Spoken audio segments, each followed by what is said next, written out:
Amém. Vamos começar então mais um dia e mais uma oportunidade de aprendermos a palavra de Deus.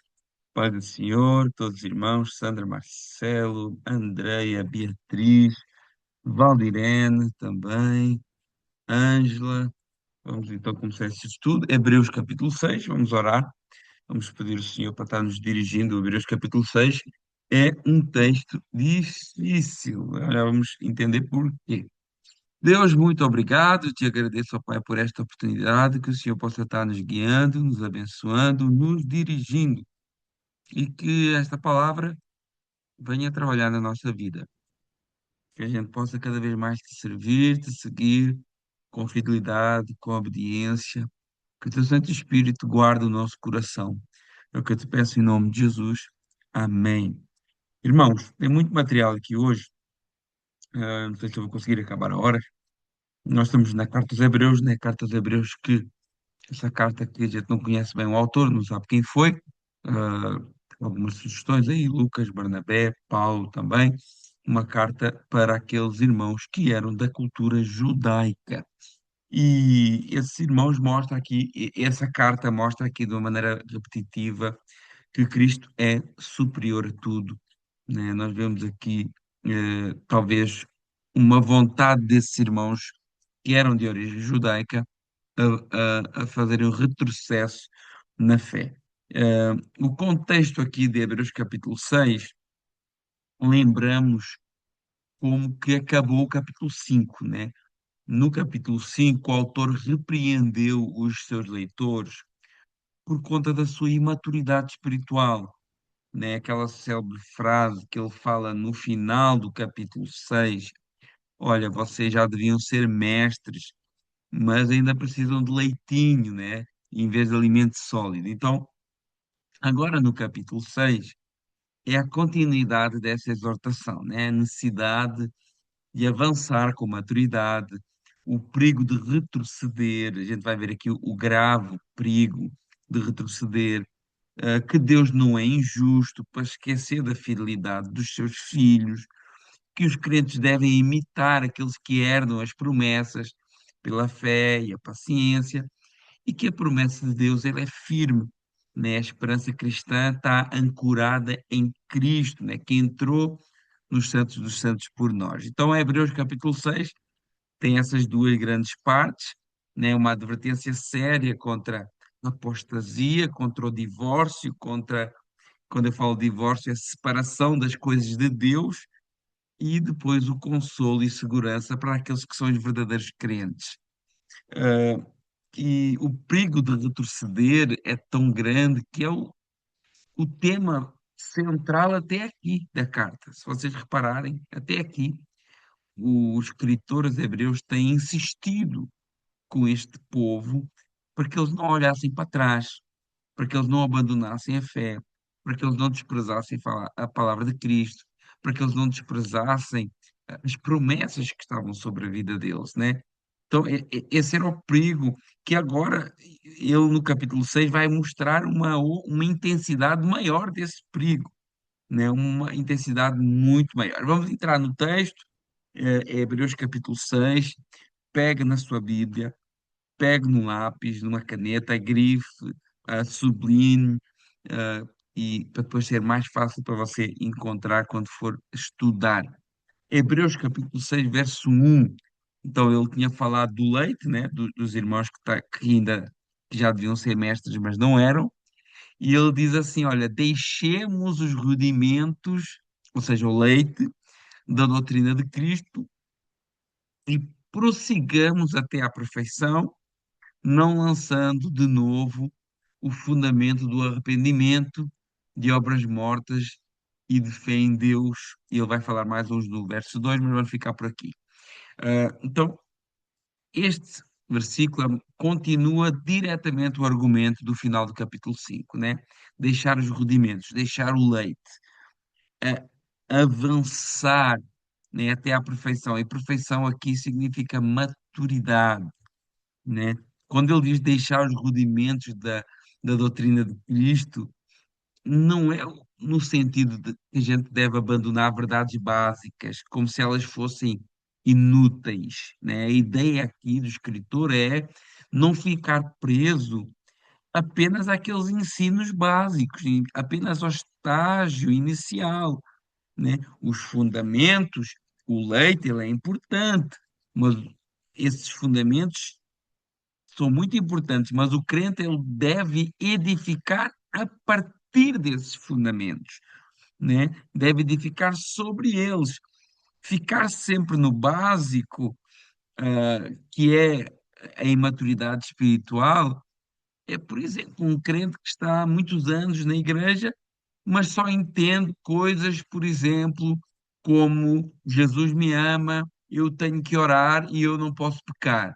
Isso é muito básico, é muito importante, é muito importante. Não estou falando que não é importante, é super importante, mas não fica por aí. Às vezes as pessoas não sabem explicar a obra da cruz.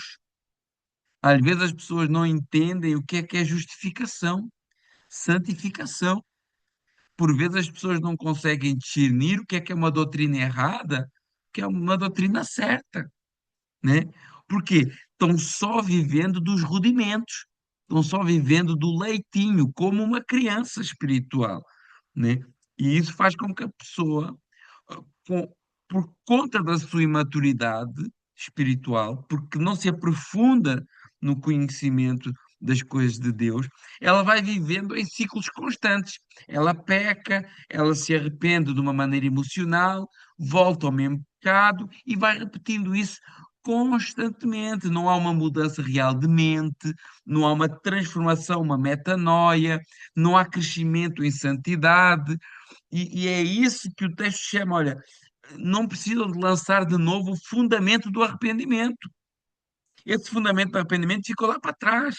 O de Jesus te ama, né? Olha, você tem que, não pode pecar, né? Isso aí ficou lá para trás. Isso é verdade, mas agora eu construo a minha vida de maturidade em cima disso.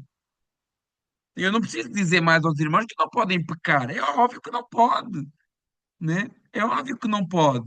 Mas existem pessoas que estão só nesse fundamento, só né, nesse leite, e acabam vivendo em ciclos, voltando ao início e nunca avançando, né? Uma fé em Deus sem profundidade. Crer que Deus existe, crer que Deus a pode ajudar, mas não confia em Deus no meio da prova, vive ansioso, não entende que Deus é soberano, Ele faz o que Ele quer, só busca a Deus às vezes por necessidade, né? É uma fé inicial, mas não é uma fé madura, né? E isso causa depois como uma criança, causa uma dependência constante dos outros, né? Só consegue entender a Bíblia se alguém explicar, não consegue estudar sozinho, não discerne no certo do errado, e isso contrasta com aquilo que o escritor aos Hebreus disse no final do capítulo 5. Vocês já deviam ser mestres. Vocês já eram para estar ensinando, não é só recebendo, não. Vocês já deviam estar dando aulas, vocês já deviam estar pregando, vocês já deviam estar ministrando na escola dominical. Então, a exortação aqui, logo no verso 1 de Hebreus 6, ela continua sendo a mesma do capítulo 5. Pessoas que têm uma vida cristã sem crescimento real. Depois de anos, estão no mesmo nível espiritual, nas mesmas dúvidas básicas, os mesmos pecados dominando o seu dia a dia, nenhuma maturidade no caráter. E isso é o oposto àquilo que esse texto do verso 1 diz: prossigamos até à perfeição, né? Prossigamos até à maturidade, prossigamos até à completude espiritual, né? E o que é prosseguir? O que é avançar? É entender profundamente a obra de Cristo. Porque alguém pode chegar perto de ti e tu fala assim: Jesus te ama, meu irmão. E ele fala: Ok, mas por que ele me ama? Mas por que ele havia de não me amar? Porque eu sou tão bom. E aí a coisa já aperta. Porque às vezes a gente só sabe falar, mas quando é preciso só sabe esses jargões evangélicos, que são verdades, mas quando é preciso aprofundar um pouquinho mais, opa, agora já não sei mais o que é que eu ia dizer. né? Então, prosseguir na fé é ir para além do jargão evangélico, né? Entender com profundidade a obra de Cristo, discernir entre a verdade e o erro, viver uma fé firme, mesmo nas provações, mesmo nas dificuldades, ter domínio sobre o pecado, alimentar-se da palavra sozinho e ensinar os outros, né? O autor aos Hebreus está dizendo aqui, olha, não fiquem presos ao início da fé. O arrependimento, a fé em Deus são fundamentos essenciais, mas não são o destino, são o começo da fé. O crente maduro não vive repetindo os primeiros passos, mas vive crescendo, se aprofundando e avançando numa maturidade espiritual em Cristo Jesus. O chamado aqui é cresça, avance, amadureça, né? E ele continua falando de mais doutrinas básicas, né? No verso 2, doutrinas dos batismos, da imposição de mãos, da ressurreição dos mortos, do juízo eterno. Tudo isso é básico. Mas talvez se eu começasse a perguntar aqui a alguns irmãos o que é isso, as pessoas não saberiam explicar bem, né? Então, mas isso são doutrinas básicas, nós temos que avançar, temos que conhecer essas doutrinas básicas e avançar a partir dessas doutrinas, construir a nossa vida cristã nesse fundamento. Olha o que é que diz aqui, ele diz a doutrina dos batismos. Por que é que essa questão dos batismos aqui, né?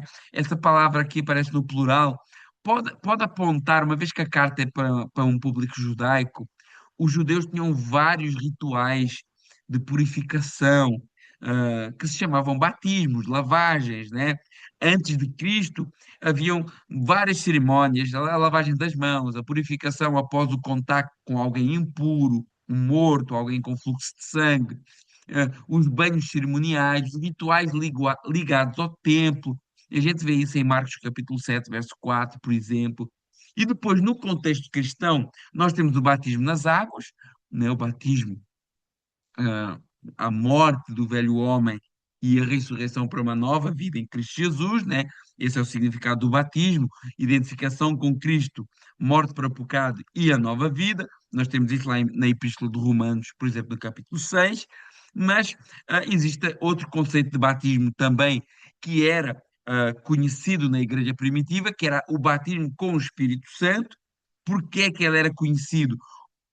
O batismo com o Espírito Santo não é uma coisa da Igreja Pentecostal, né? O batismo do Espírito Santo foi o próprio Jesus que falou em Atos capítulo 1, verso 5, né? Ele diz assim, porque João vos batizou com água, mas vós sereis batizados com o Espírito Santo, não muito depois desses dias, né? Então, aqui uma capacitação espiritual, um poder para testemunhar, como diz o próprio texto de Atos capítulo 1, né? Vocês receberão poder e serão minhas testemunhas. Então, aqui talvez aí porque a palavra plural, né, os batismos, aqui como diz no verso 2, a doutrina dos batismos, talvez por isso a palavra plural, mas o ponto central do autor aqui não é ensinar sobre diferentes tipos de batismo, não é isso que o autor quer dizer. O que o autor quer dizer é, olha, vocês já conhecem tudo isso. Vocês já conhecem esses símbolos, esses rituais, esses fundamentos. Avancem agora a partir daí. Vocês não precisam estar discutindo isso mais, né? Porque o crente imaturo, ele fica discutindo sobre como é que é a forma do batismo. Se é por aspersão, se é por imersão, se o batismo com o Espírito Santo tem que falar em línguas, se não tem que falar em línguas. Tudo isso são preocupações de crentes imaturos, né? Fica preso essas coisas externas. E agora o crente maduro entende o significado espiritual disso e vive o propósito de tudo isso, vive a realidade espiritual por trás de cada uma dessas ordenanças do Senhor. Ele avança na profundidade em Cristo Jesus. A doutrina dos batismos, que é falada aqui, representa fundamentos na fé, mas o chamado de Deus não é para ficarmos presos a esses fundamentos, a esses rituais, mas para avançarmos para a realidade espiritual que eles apontam. Não basta lavar o externo, é preciso viver uma transformação interna. Não basta eu tomar banho numa piscina, é preciso eu morrer para Cristo, né? Então, é isso que ele estava falando, olha, isso são coisas básicas, agora vocês têm que viver a partir disso. E ele continua falando, olha, da imposição das mãos, né? O que é essa imposição de mãos? Que às vezes vemos o povo levantando as mãos em oração, o pastor impondo as mãos na cabeça, o que é isso? De onde é que ele tirou isso? Se é uma doidura da Igreja Pentecostal? Não, lógico que não. Na Bíblia, a imposição de mãos aparece várias vezes no Novo Testamento, principalmente associada à bênção, por exemplo, né? A imposição de mãos como um ato de abençoar a pessoa. E a gente vê lá, por exemplo, o próprio Jesus, Mateus capítulo 10 verso 16. Jesus tomou as crianças nos braços e impondo-lhes as mãos, as abençoou.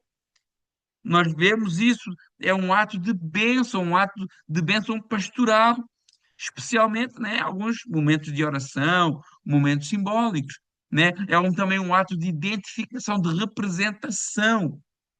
É eu me identificar com a pessoa. Por exemplo, em Atos dos Apóstolos, capítulo 6 verso 6, quando eles colocaram as mãos sobre os diáconos, né? Ou seja, a igreja e os diáconos estavam-se, e os apóstolos estavam-se a identificar com aqueles homens como seus representantes, alguém que teria uma missão. A gente vê lá, Atos 6:6. Ou seja, a igreja se identificava com aqueles homens, a liderança se identificava com aqueles homens e reconheciam publicamente o chamado deles. Por exemplo, também separar alguém para Deus, para uma função específica, como aconteceu com os diáconos, também em Atos capítulo 13, verso 3, que os crentes estavam orando em busca de alguém para enviar para a obra missionária, e o Espírito Santo falou: Olha, separai-me Barnabé e Paulo para a obra que eu os tenho chamado. E o que é que eles fizeram? Oraram, jejuaram e depois impuseram as mãos e os enviaram, né? Capacitação também para a obra, está lá em 2 Timóteo, capítulo 1, verso 6. Não desprezes o dom que há em ti pela imposição das minhas mãos. Verso, 1 Timóteo capítulo 4, verso 14. Não te faças negligente para com o dom que há em ti, o qual te foi concedido mediante profecia, com imposição de mãos do presbitério. Já não estamos a falar dos apóstolos aqui, os presbíteros da igreja, né? E também a imposição de mãos numa oração pedindo cura. Por exemplo, a gente vê no Evangelho de Marcos, capítulo 6 verso 18, Jesus falando: imporão as mãos sobre os enfermos e os curarão. Atos, capítulo 9 verso 17, Ananias impõe a mão sobre Paulo e cai as camas dos olhos, né? Então nós vemos que essa questão de imposição de mãos, que é uma coisa básica. Paulo, o escritor de Hebreus está colocando isso como rudimentos da fé, mas muitas pessoas às vezes olham para aquilo e não sabem de onde é que vem, acham que o pastor inventou aquilo, acham que as igrejas inventaram aquilo, mas não, é algo bíblico, né? Mas também existe um alerta importante, né? O uso responsável da imposição de mãos. A imposição de mãos não deve ser feita de qualquer maneira e também não deve ser feito para qualquer um e nem por qualquer um. A gente vê que exige uma autoridade espiritual e reconhecimento da igreja. Nós não vemos qualquer pessoa impondo mãos na Bíblia de forma aleatória. Não. Nós vemos Jesus fazendo isso em Marcos 6:16, 10:16. Nós vemos os apóstolos fazendo isso em Atos 6:6. Nós vemos os apóstolos, os líderes, né, da igreja, aí já não são apóstolos, já havia várias pessoas, os líderes da igreja em Atos 13:3. E vemos o presbitério em 1 Timóteo 4:14. Então nós vemos que não é qualquer um agora que chega ali e vai impor mãos, a pessoa não sabe de onde é que ele é e você deixa o cara colocar a mão na sua cabeça. Não, não, não, não, não. Tem que ser alguém reconhecido pela igreja como liderança, homens aprovados, cheios de Espírito Santo e fé, bom testemunho, conforme as indicações para quem quiser participar do presbitério e do diaconato, né? Ou então, num contexto de igreja, como, por exemplo, quando as crianças estão lá na frente, a gente coloca as mãos assim, impõe as mãos para abençoar aquelas crianças através da oração. E aí a igreja como um todo impõe as mãos sobre as crianças e ora sobre a vida das crianças. Então também não é, é algo bíblico, mas também não é algo para ser feito de qualquer maneira. E o cristão deve saber dessas coisas, né? E mesmo aqueles que têm autoridade para levantar as mãos, no caso de uma liderança, não deve também fazer de qualquer jeito. Mesmo quem é reconhecido pela igreja, que tem testemunho, que tem autoridade espiritual, também não deve fazer de qualquer jeito. Porque olha o que é que Paulo diz a Timóteo na primeira carta, capítulo 5 verso 22. A ninguém imponhas precipitadamente as mãos. Ou seja, não é que chega ali alguém e aqui o contexto é separação para o ministério, né? Aí vamos impor as mãos, separar esse homem aqui para diácono, ou para presbítero, ou para seja o que for. Não, também não pode ser de qualquer jeito. Não, não, não, não, não. Tem que ter muito discernimento, orar, buscar a direção de Deus, né? Porque esse texto de 1 Timóteo 5:22 diz: A ninguém ponhas precipitadamente as mãos para não seres participante dos seus pecados. Então, ah, é algo muito sério isso. Separar alguém para o ministério é algo muito sério. Não é porque eu sou pastor que agora eu vou começar a consagrar todo mundo aí a diácono, a presbítero. Não, não, não. Isso é algo muito sério. Porque eu corro o risco de ser participante dos pecados que essa pessoa cometer. É o que diz o texto, 1 Timóteo capítulo 5, verso 22.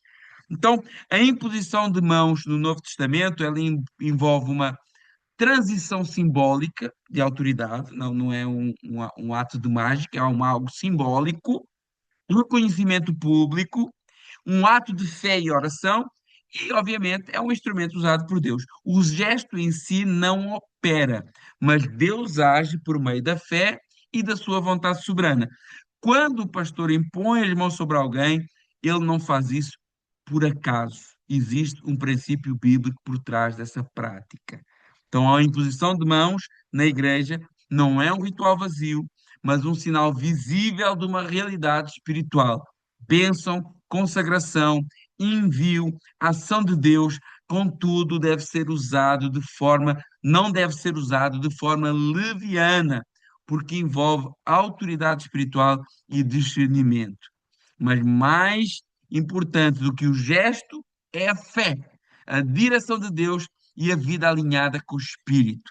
Então, ele está aqui falando de alguns temas básicos, isso aqui é básico, no ponto de vista do escritor aos Hebreus. Né? E talvez alguns de nós aqui nunca tinha pensado nisso, de onde é que vem a posição de mãos, quantos batismos tem, e tem outros também que a gente não falou aqui, né? Mas isso é básico. Só que isso não é o fim, isso é fundamento. E a gente constrói a vida cristã a partir desse fundamento. Ele fala da ressurreição dos mortos, que é a doutrina essencial da esperança bíblica. Né? O povo de Deus não caminha para o nada.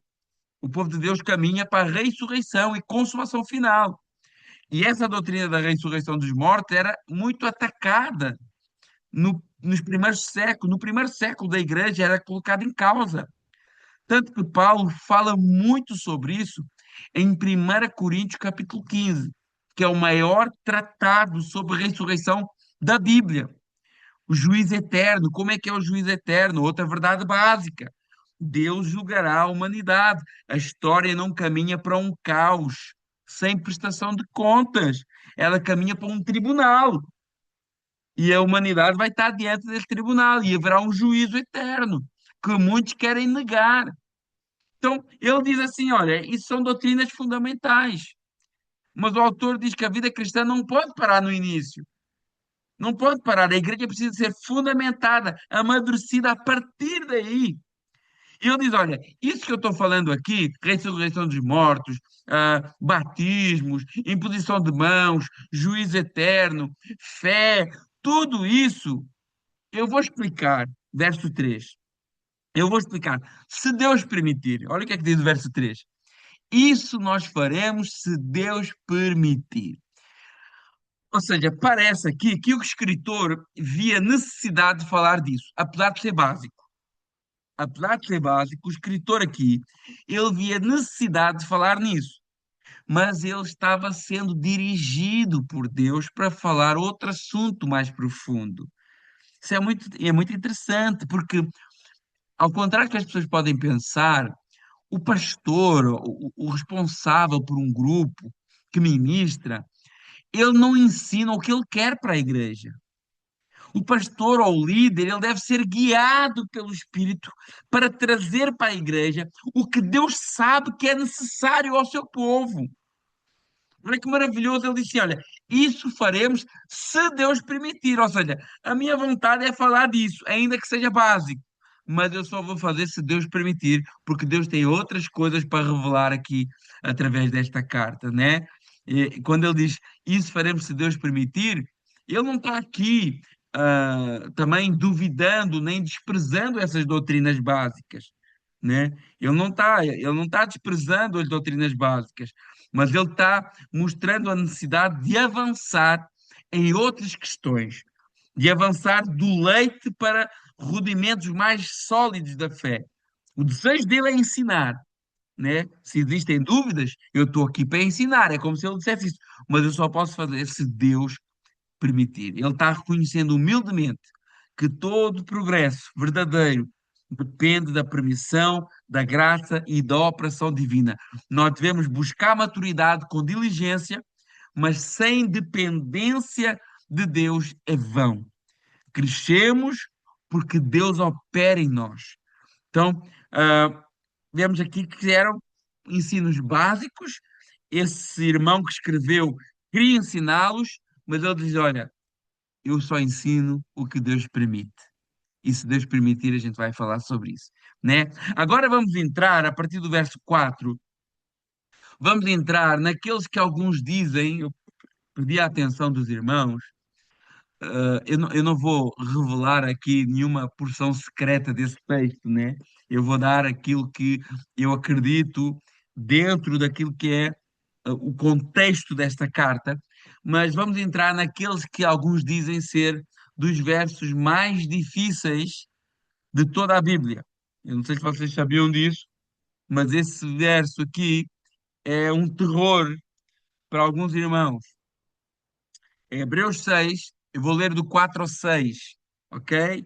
Diz assim: é impossível, pois, aqueles que uma vez foram iluminados, provaram o dom celestial, se tornaram participantes do Espírito Santo e provaram a boa palavra de Deus e os poderes do mundo vindouro e caíram, sim, é impossível outra vez renová-los para o arrependimento, visto que, de novo, estão crucificando para si mesmo o Filho de Deus, expondo a ignomia, a vergonha.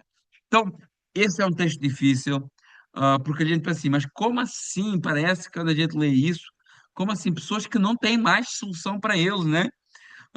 Então, é um texto difícil, difícil. Esse texto, meus irmãos, ah, ao longo dos anos, esse texto tem sido usado como uma arma muito poderosa contra a doutrina calvinista, por exemplo, e só fazendo um parênteses aqui, a doutrina calvinista, um dos focos, é que é impossível perder a salvação, né? Esse é um dos focos.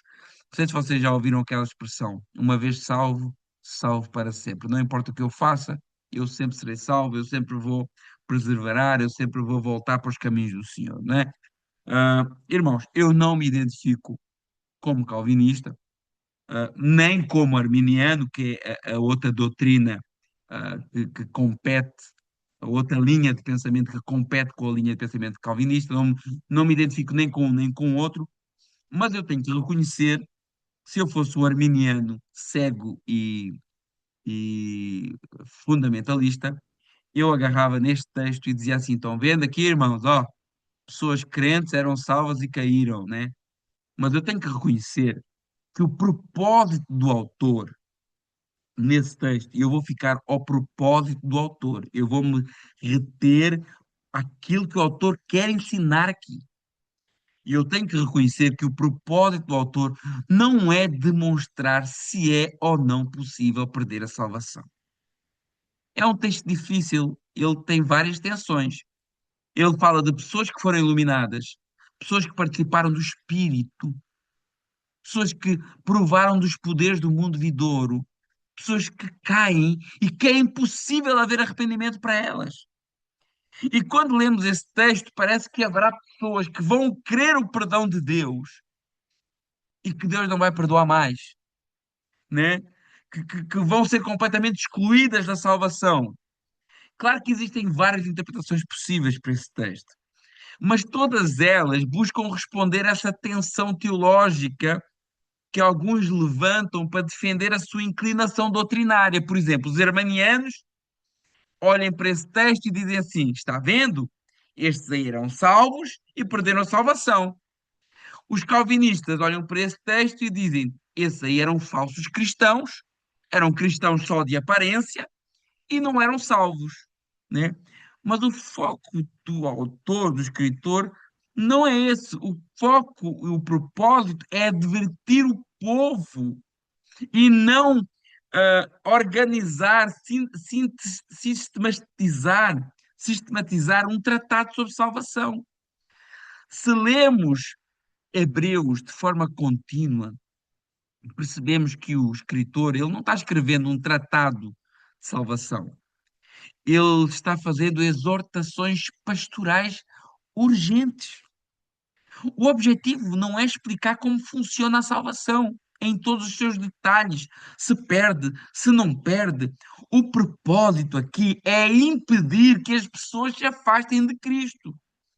Este é o tema da carta. O tema da carta é só esse. A linguagem da carta, ela é sempre exortativa, muito forte. Nós vimos a progressão da carta até aqui.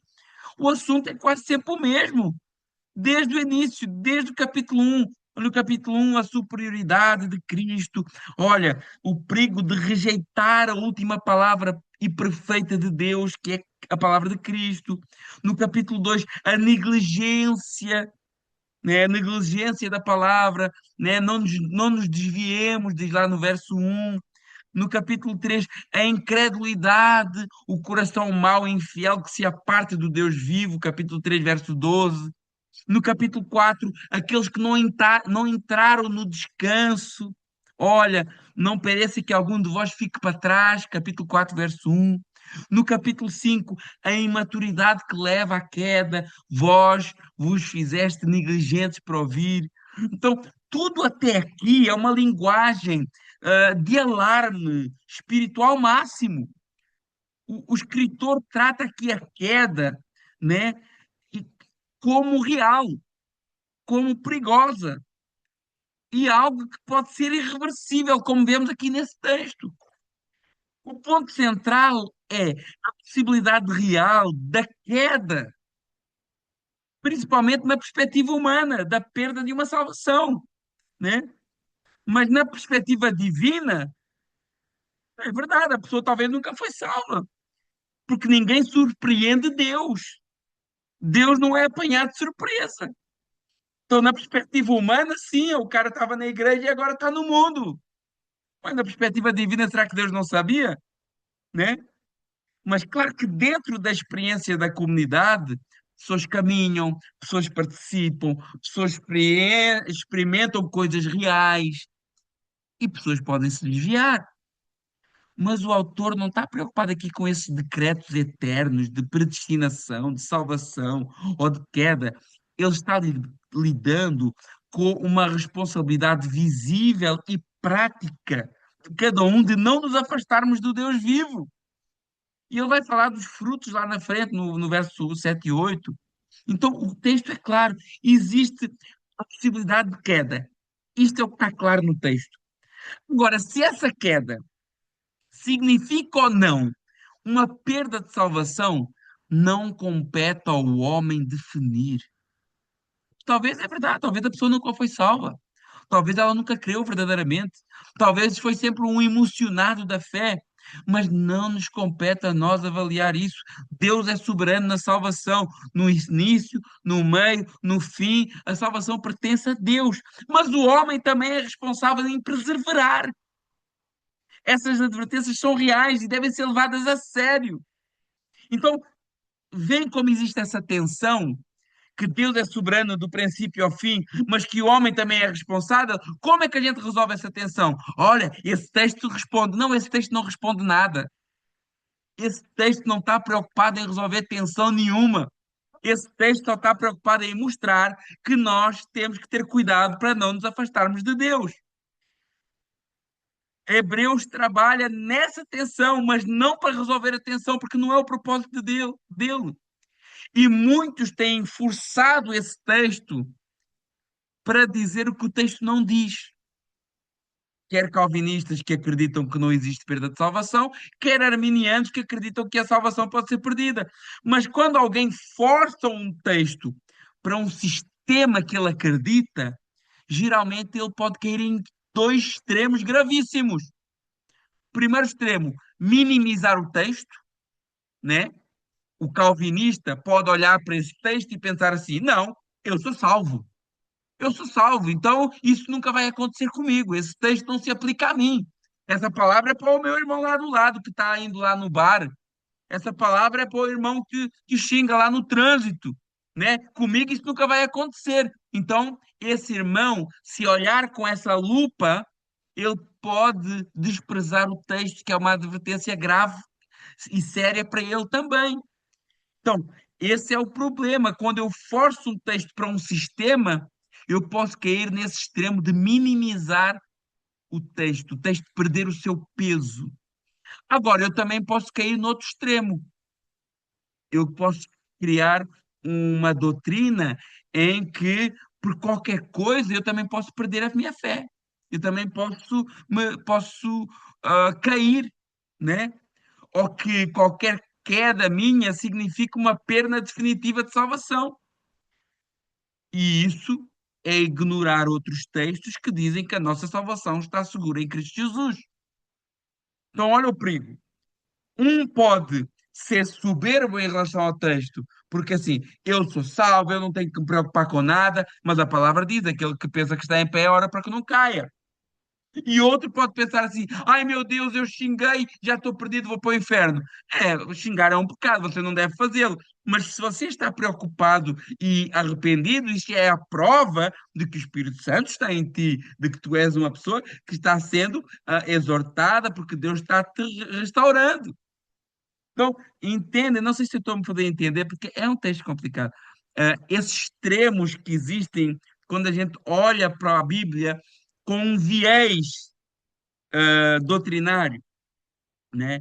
Por isso que eu não me identifico através de linhas teológicas, o que não quer dizer que eu possa concordar com algumas coisas do calvinismo, do arminianismo, obviamente, ah, mas se nós formos fechados numa única linha teológica, nós corremos o risco de tirar conclusões baseadas em viés doutrinário e, por vezes, desequilibradas. E o próprio escritor aos Hebreus, ele vai manter esse equilíbrio. A gente vê os dois lados na mesma carta. Nós vemos, por exemplo, advertências fortes, como a gente leu nesse texto, do 4 ao 6, a impossibilidade de arrependimento, no capítulo 10 de Hebreus também, verso 26 e 27, a expectativa do fogo para quem peca, mas depois nós temos também ah, textos que dão confiança da nossa salvação, como nós vamos ler nesse mesmo capítulo, no verso 9, nós estamos firmes na salvação. No capítulo 7, verso 25, Deus pode salvar aqueles que se chegam a Ele. Então, o autor ele não escolhe aqui nenhum lado, ele mantém os dois, porque ele sabia que dentro dos seus leitores havia pessoas mais maduras, pessoas menos maduras, mas todas elas tinham que ter cuidado com a apostasia, com o afastamento daquilo que é de Deus, né? Então, Hebreus não foi escrito para explicar os limites da salvação, mas para impedir que ninguém chegue perto deles, né? A salvação pertence a Deus, mas a advertência e a perseverança pertence a nós, obviamente, ajudados pelo Espírito Santo. E esse texto que a gente leu, olha como é que é poderoso. Ele disse: olha, porque é impossível, aqueles que já foram, verso 4, já foram iluminados, provaram o dom celestial, se fizeram participantes do Espírito Santo. Olha o que é que diz: impossível, né? O autor está falando aqui não é algo apenas difícil, mas algo absolutamente impossível dentro desse caso que ele está falando, né? Que eles foram iluminados, provaram dom, participaram do Espírito Santo, né? Verso 5, provaram a boa palavra, as virtudes do século vindouro. Olha que tantos privilégios. E olha o que é que isso nos ensina também, algo muito importante, né? Porque às vezes a gente vê a pessoa chega na igreja, o cara é um iluminado, e ele é cheio de dons espirituais, é cheio do agir do Espírito Santo, né? Ele conhece a palavra, ele teve experiências já com Deus mirabolantes. Mas olha, talvez ele possa ser um perdido, né? Porque a gente vê aqui, ó, pessoas que passaram por todo esse processo, mas depois se apostataram, se afastaram da fé. Apostasia é a palavra que Jesus usa para falar de divórcio, né? São pessoas que deliberadamente, conhecendo a palavra de Deus, pessoas que conhecendo a verdade, eles ah, negaram propositadamente e conscientemente, né? E diz assim no verso 6, e recaíram. Essas pessoas, é impossível que essas pessoas que tiveram todas essas experiências e recaíram, sejam outra vez renovados para o arrependimento, pois assim, quanto a eles, de novo crucificaram o Filho de Deus e expõem ao vitupério. Então, aqui não está falando aqui de uma queda comum, de uma fraqueza, de um tropeço, de um pecado, de uma luta espiritual. Não, aqui é um abandono deliberado, consciente, hostil à fé que professava antes, né? Não é o caso de Pedro, que negou Jesus, mas que depois chorou amargamente e foi restaurado. Talvez o caso de Judas, que vendeu Jesus, mas que depois não procurou em Jesus e na cruz a solução para o seu problema, foi procurar na religião, nos sacerdotes, né? Então, ah, caso alguém que pode receber uma grande luz, mas rejeita conscientemente esse Cristo revelado. É impossível que eles sejam renovados para arrependimento. O sentido é que, nesse caso de apostasia, ela é deliberada, não há renovação enquanto a pessoa permanece nessa rejeição endurecida. É como se ele estivesse crucificando de novo o Filho de Deus, não literalmente, claro, obviamente que ele não está crucificando literalmente Jesus, mas a ideia é que ao rejeitar Cristo após conhecê-lo, a pessoa toma ao lado daqueles que estavam gritando: crucifiquem-no. Ele toma ao lado daqueles que repudiaram Jesus. Ele toma ao lado daqueles que bateram Jesus, que deram chicotadas em Jesus e os põe ao vitupério, ou seja, à vergonha pública, ao desprezo, ao apostatar, a pessoa trata Cristo como indigno, a pessoa trata Cristo como falso, a pessoa trata Cristo como rejeitável, né? Isso é uma vergonha. Então nós vemos que esse texto que tem sido debatido ao longo da história, em termos pastorais, é importante dizer com equilíbrio que não necessariamente está falando de um crente verdadeiro que caiu em pecado e quer voltar arrependido, não está falando também de lutas, ah, de dúvidas e de fraquezas, está falando aqui com toda a certeza de rejeição consciente, deliberada, endurecida da verdade que recebeu um dia. O objetivo da advertência é impedir que alguém caminhe nessa direção. Salva ou não salva, não importa. Não pode caminhar nessa direção, né? Brincar com o evangelho é extremamente perigoso. E aqui vemos proximidade, né? Sem perseverança, vai endurecendo o coração.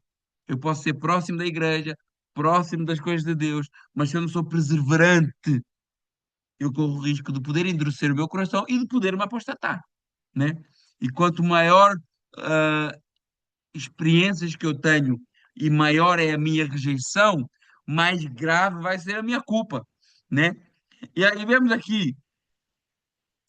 aqui no verso 7, ele dá o exemplo agora aqui daquilo que eu acredito, né, que é uma marca de um salvo ou de um não salvo, ainda que não nos compete a nós.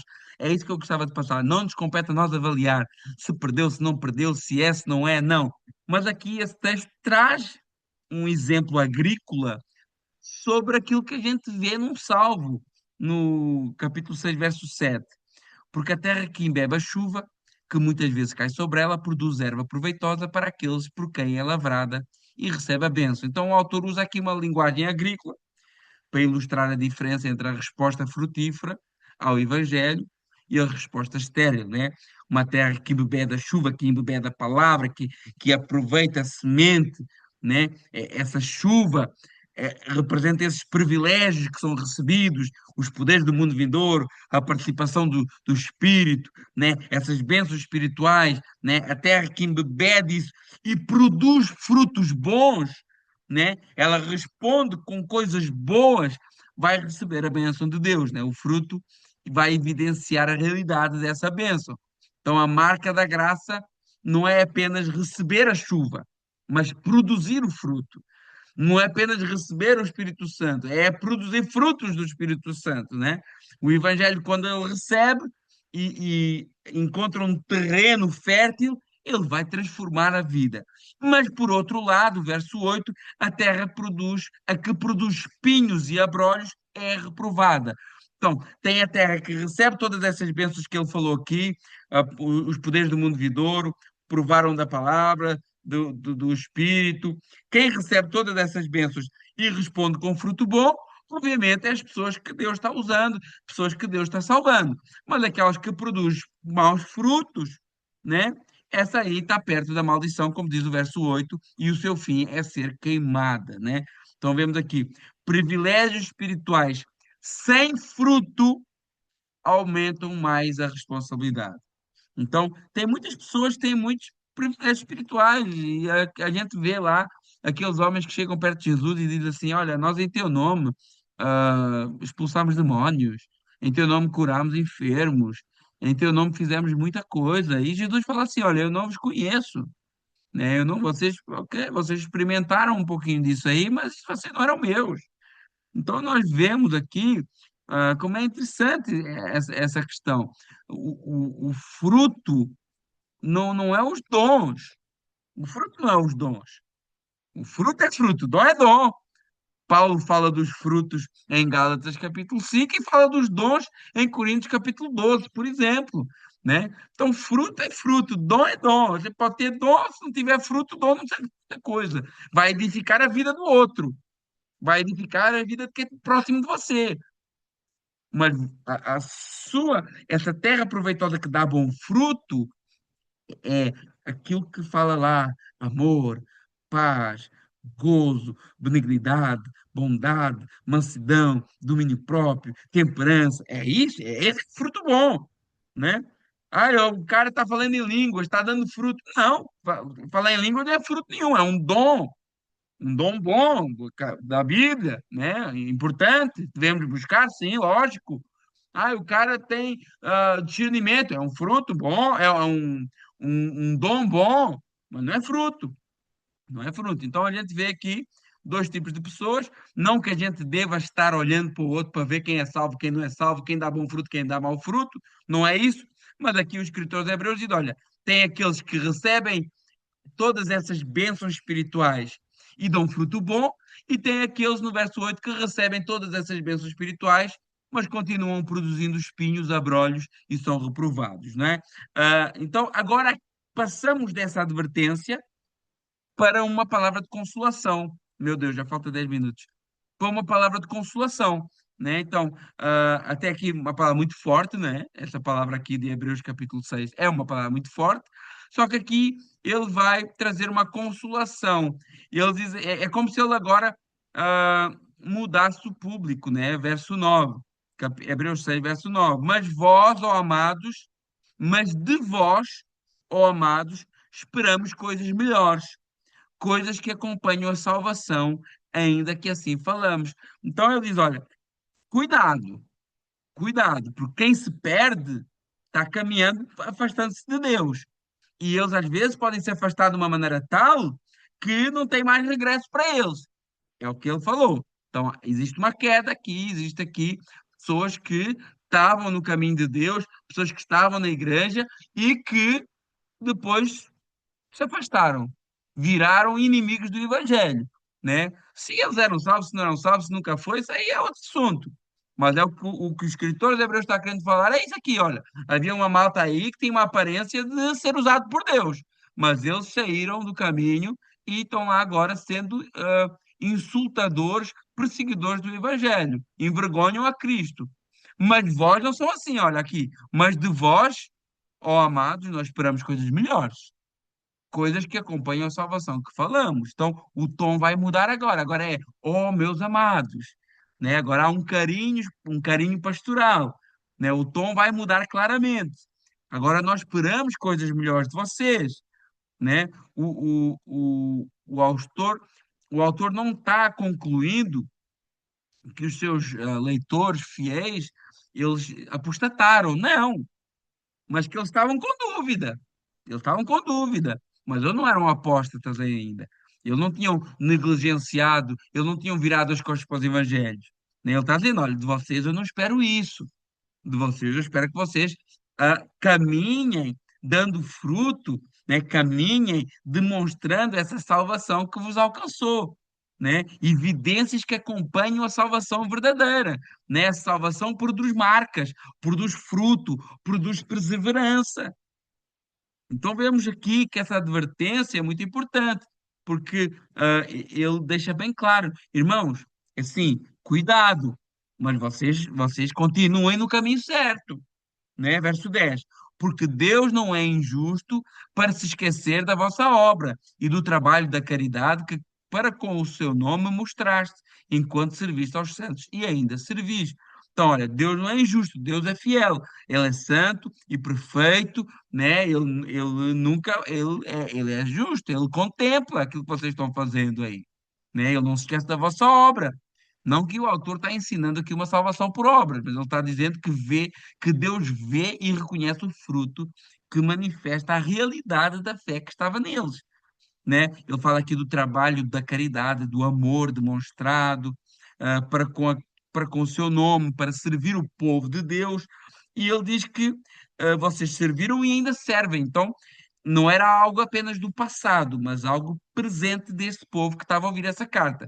Então, esse povo que estava a ouvir essa carta, eles serviam lá atrás e continuavam servindo, né? E o escritor está dizendo, olha, continuem, Deus não é injusto, Deus vai vos recompensar, porque ainda que seja difícil, ainda que haja perseguições, Deus é fiel, Deus prometeu. Verso 11: Desejamos, porém, que cada um de vós mostre o mesmo cuidado até o fim, para a completa certeza da esperança. Olha aqui que interessante o verso 11. Cada um de vós. Então, vemos que essa perseverança ela é pessoal. Cada crente individualmente deve continuar firme.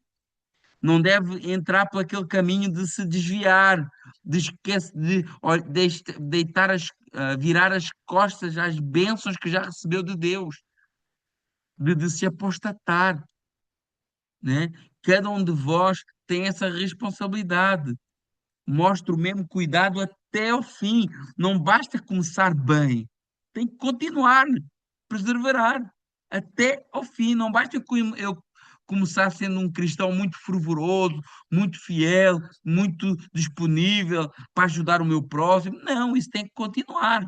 Ah, eu de antes ajudava muito. Ah, eu de antes era mais generoso. Ah, eu de antes participava. Agora já não. Não o mesmo cuidado até ao fim.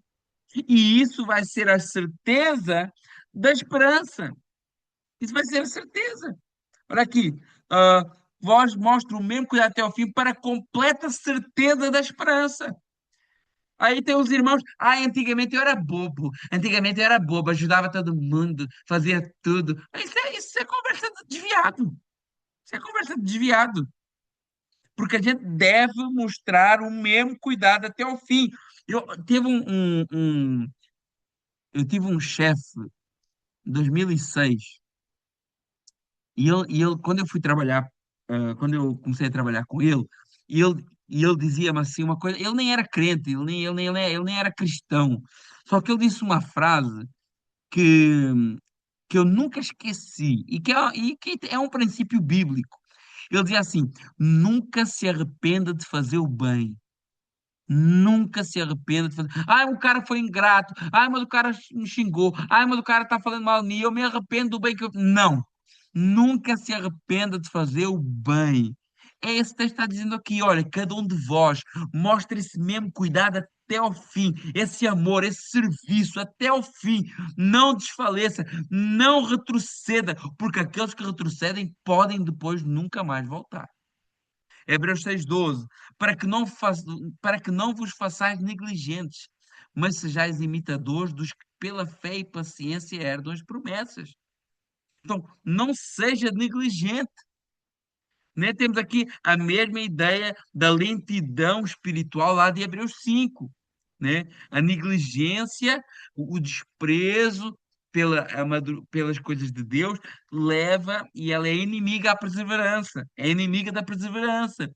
Nós devemos ser imitadores daqueles que pela fé e paciência herdam as promessas. Olha aqui, as promessas de Deus são herdadas no caminho da fé perseverante, paciente, resistente, constante, mesmo quando há demora e que prova. É isso, é aquela história, né? Eu agora eu já fui muito ferido, então eu agora não faço mais. Aí está errado. Está errado. Porque a gente tem que ser constante, resistente, perseverante, mesmo em meio à prova, porque é esse o exemplo que nós temos desses homens de fé. E ele vai dar o exemplo agora de Abraão. O crente não deve imitar aqueles que são instáveis na fé. Você não pode ter como a sua referência alguém que é instável na fé. O cara um dia está em todas, no outro dia não está em nenhuma. Um dia está perseverante, outro dia está querendo sair de tudo. Irmãos, isso aí é um fruto ruim que está sendo gerado na vida dessa pessoa. Nós não devemos imitar os que são instáveis. Nós devemos imitar os que são firmes, perseverantes, fiéis. E ele vai dar o exemplo aqui de Abraão, verso 13. Porque Deus fez a promessa a Abraão e, como não tinha outro maior por quem jurasse, jurou por si mesmo. Então, ele usa o exemplo de Abraão como um exemplo de fé perseverante, né? Ele recebeu essa promessa divina de bênção, de descendência, de pacto, e Deus prometeu para ele. E aqui fala dessa questão do juramento, né? Como ele não tinha ninguém para jurar, jurou por ele mesmo. Isso é uma linguagem acomodada, né? O que é uma linguagem acomodada? É Deus falando de forma humana, né? Para que a gente entenda. Deus não precisa de jurar, né? Obviamente, né? Mas é só para que o povo entenda, para fortalecer a confiança do seu povo, né? Então nós vemos que a certeza da promessa não depende da força do homem, mas da fidelidade do próprio Deus. Por isso eu não desfaleço. Por isso eu sou perseverante. Por isso eu sou paciente. Porque eu continuo, continuo, continuo, e mesmo que eu não esteja vendo, a promessa foi feita por Deus, e Deus que fez a promessa é fiel para cumprir, porque Ele não é homem para que minta, nem filho do homem para que se arrependa. Verso 14 dizendo: certamente, ele fez um juramento para Abraão, certamente te abençoarei e multiplicando-te multiplicarei, né? São as promessas de Abraão e parece aqui uma redundância, né? Abençoando-te abençoarei, multiplicando-te multiplicarei, né? Quando Deus promete, ele não fala de forma incerta. A sua palavra é sempre firme, eficaz e infalível, né? Essa redundância, ele repetir aqui as palavras, é para reforçar a certeza e a intensidade da sua promessa. E o que é que diz no verso 15? E Abraão, né? Não fala aqui Abraão, mas está falando de Abraão, esperando com paciência, alcançou a promessa. Abraão é apresentado como um exemplo de perseverança. A promessa não se cumpre sempre no nosso tempo imediato. Abraão precisou esperar, alcançou a promessa. Ele viu o cumprimento conforme o propósito de Deus. A fé verdadeira sabe esperar. E quem vive pela promessa, aprende a caminhar sem ver tudo imediatamente. Mas se Deus prometeu, eu vou continuar crendo e perseverando. Verso 16. Porque os homens, agora dá um exemplo aqui, mais uma linguagem acomodada. Dá um exemplo dos homens. Porque os homens certamente juram por alguém superior a eles. E o juramento para confirmação é por eles o fim de toda a contenda. Ou seja, quando o homem jura, jura e acabou. Né? O jurou está jurado. Não, o cara jurou. Então, se ele jurou, vai cumprir. Então, o autor está explicando uma prática humana comum. Juramentos encerram disputas, né? E serviam como confirmação. Não, eu juro que eu nunca mais vou fazer isso. Amém, então não faças, pronto.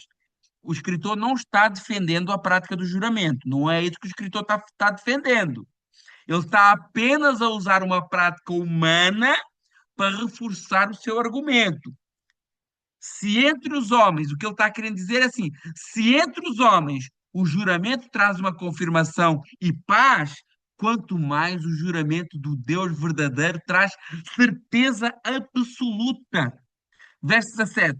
Por isso, querendo Deus mostrar mais absolutamente a imutabilidade do seu conselho aos herdeiros da promessa, se entrepôs por juramento. Então, Deus quis mostrar ao homem que ele não precisava de jurar, porque ele não precisa de fazer isso é uma prática humana, né? Mas Deus quis mostrar ao homem que o seu plano era imutável e ele seria reconcretizado, que os herdeiros da promessa receberiam a promessa, não só para Abraão individualmente, mas para o povo da promessa, que são todos os filhos de Abraão, e isso nos inclui a nós, que somos filhos pela fé em Jesus Cristo, né? O juramento era algo que o homem iria entender como sério, e por isso Deus usa essa expressão, né? Nossa segurança, ela está na imutabilidade do plano e da promessa de Deus. Verso 18. Para que por duas coisas imutáveis, os quais é impossível que Deus minta, tenhamos a firme consolação. Nós, os que pomos o nosso refúgio em reter a esperança proposta. Então, Deus fez uma promessa e um juramento. Duas coisas imutáveis, né? Duas coisas imutáveis, porque é impossível que Deus minta. Isso é uma das afirmações mais preciosas da Bíblia. Deus não apenas não mente, é impossível que ele minta. Não é que ele não é, Deus não é impossível Deus mentir, porque a sua natureza é perfeita. E nós temos que ter firme consolação. O propósito é que nós temos firme consolação. Não é apenas afirmar, mas consolar o nosso coração, o coração do povo de Deus, e ter nele o nosso refúgio. Os crentes são aqueles que se refugiam em Deus. Irmãos, você pode se refugiar em Deus, buscando abrigo em Deus, é ter a esperança proposta. A esperança cristã, ela deve ser agarrada com firmeza. Quando tudo parece instável, a promessa de Deus permanece móvel e o crente se refugia nela. Verso 19, a qual temos como âncora, essa promessa de Deus, é âncora para a nossa alma, segura e firme, e penetra até o interior do véu. Olha que coisa linda, âncora para a nossa alma. A esperança é comparada como uma âncora num mundo de tempestade. A nossa alma está firme nessa âncora, segura. Não é uma esperança fraca, não é um sentimento vago, ilusório, é sólido e isso nos faz penetrar para além do véu. Isso nos faz entrar na presença de Deus. Né? Agora a imagem muda da âncora do mar para o tabernáculo, para o lugar interior. A nossa esperança está no próprio céu, a presença de Deus além do véu. Glória a Deus. A nossa esperança está ligada ao lugar da presença divina onde Cristo entrou por nós. A âncora do crente não está presa nesta terra, está presa no céu, é em Cristo, na presença de Deus. Verso 20, onde Jesus, como precursor, foque nessa palavra, precursor, entrou por nós, feito eternamente sumo sacerdote segundo a ordem de Melquisedeque. Jesus entrou por nós. Cristo entrou na presença de Deus como nosso representante. Mas ele não só entrou como nosso representante, ele entrou como nosso precursor. Irmãos, isso é glorioso. O sumo sacerdote antigo, lá atrás, ele entrava sozinho e o povo ficava cá fora. Mas Jesus entra como precursor, ou seja, aquele que vai adiante, preparando o caminho para nós também entrarmos lá dentro. Aleluia! Feito eternamente, sumo sacerdote, segundo a ordem de Melquisedeque. A nossa esperança não é abstrata, ela tem nome, que é Jesus. Ela tem um lugar, que é a presença de Deus, e ela tem um fundamento, o sacerdócio eterno de Cristo Jesus. Amém? Glória a Deus. Irmãos, Deus abençoe. Eu passei um pouquinho da aula. Ah, é um texto difícil, principalmente aquela parte ali do verso 4 ao verso 6. Se houver depois alguma dúvida, algum esclarecimento adicional, não deixe de fazer, ah, mande mensagem no WhatsApp, não deixe de colocar as suas dúvidas, ok? É um texto difícil, que tem gerado muito debate, mas as pessoas às vezes focam-se muito em defender doutrinas humanas e a gente tem que se reter ao que o texto bíblico está falando. O texto bíblico está falando de um real perigo de queda, de um real perigo de queda. E não nos compete a nós definir quem é salvo, quem não é. Então, na perspectiva humana, existe sim esse perigo, né? Então a gente deve ter cuidado com isso. Como Paulo falou, aquele que está em pé, ore para que não caia. Irmãos, Deus abençoe. Vamos orar, vamos agradecer a Deus. Senhor, meu Deus e meu Pai, muito obrigado mais uma vez por esse momento, por esse culto e que o teu Santo Espírito possa falar melhor ao coração de cada um, Pai. É muito, muito bonito podermos falar da tua palavra, mas por vezes existem temas difíceis de entendimento. Somente pela ação do teu Santo Espírito, esse estudo será proveitoso para nós. Então eu peço que o teu Santo Espírito opere no coração, na mente de cada um e que o teu nome seja glorificado para todo sempre. Em nome de Jesus. Amém. Irmãos, Deus abençoe a todos e até a próxima. Um grande abraço.